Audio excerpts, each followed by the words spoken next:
بسم اللہ الرحمن الرحیم۔ السلام علیکم ورحمۃ اللہ وبرکاتہ۔ دوستو، آج ہم تختی نمبر 19 پڑھیں گے، جس کا ٹاپک اور عنوان ہے مد کا بیان۔ آج ہم یہ جانیں گے کہ مد کسے کہتے ہیں اور کتنی طرح کے مد ہوتے ہیں۔ دوستو، مد اسے کہتے ہیں جسے ایک الف سے زائد کھینچ کر پڑھا جائے۔ مد اس تختی میں 3 طرح کے ہیں۔ نمبر 1 مد متصل، نمبر 2 مد منفصل اور نمبر 3 مد لازم۔ حروف مدہ کے بعد حمزہ اسی کلمے میں ہو تو مد متصل ہوگا۔ حروف مدہ کے بعد اگر حمزہ دوسرے کلمے میں ہو تو مد منفصل ہوگا۔ حروف مدہ کے بعد والے حرف پر اگر جزم یا تشدید ہو تو مد لازم ہوگا۔ چلیے آگے کی مثالوں میں ہم دیکھیں گے کہاں پہ مد متصل ہے اور کہاں پہ مد منفصل اور کہاں مد لازم۔ مد متصل کی مثال دیکھتے ہیں۔ مد متصل کی مثال جاء، سیئت، سؤ ہے۔ ہجے کر کے اس کو پڑھتے ہیں۔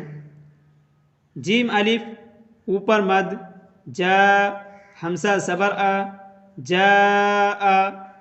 یہاں پر مد کے بعد حمزہ اسی کلمے میں ہے تو اسی وجہ سے اسے مد متصل کہیں گے۔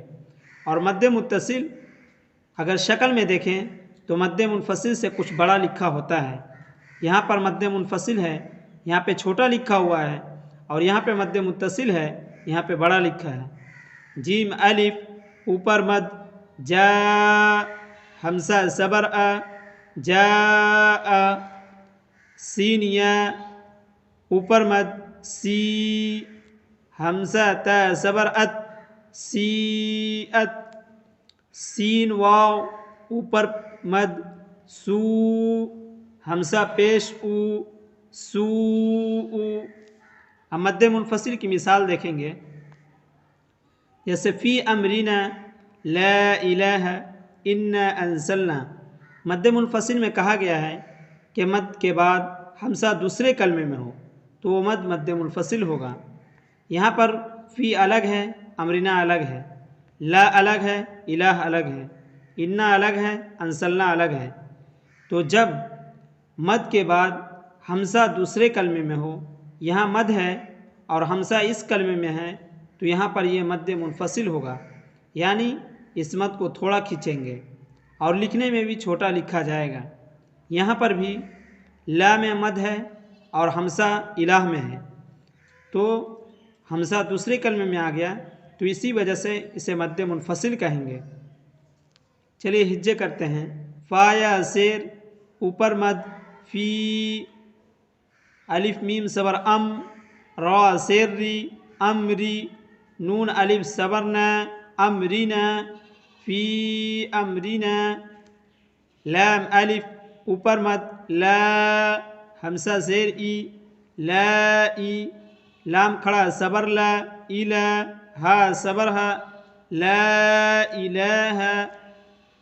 الف نون زیر ان، نون الف اوپر مد، انا، الف نون صبر ان، زالام صبر زل، نون الف صبرنا، انزلنا، انا انزلنا۔ اب مد لازم کی مثال پڑھیں گے۔ مد لازم میں آپ نے جانا تھا کہ مد کے بعد والے حرف پر یا جزم ہوگا یا تشدید ہوگا تو وہ مد لازم کہلائے گا۔ یہاں پر مد کے بعد والے حرف پر جزم ہے تو اسے مد لازم کہیں گے۔ یہاں پر مد کے بعد والے حرف پر تشدید ہے تو یہ بھی مد لازم ہوا۔ یہاں پر بھی مد کے بعد والے حرف پر یعنی فا پر تشدید ہے تو یہ بھی مد لازم ہے۔ الف لام کھڑا صبر اوپر مد، آل، حمزہ کھڑا صبر آ، آل آ، نون صبرنا، آل آنا۔ حا جیم اوپر مد، حاج، جیم واو پیش جو، حاجو، کاف صبر کا، حاجو کا۔ واو صاد زبر وس، صاد فا کھڑا صبر اوپر مد، صاف، فا کھڑا صبر فا، والصافا، تا زیر تی، والصافاتی۔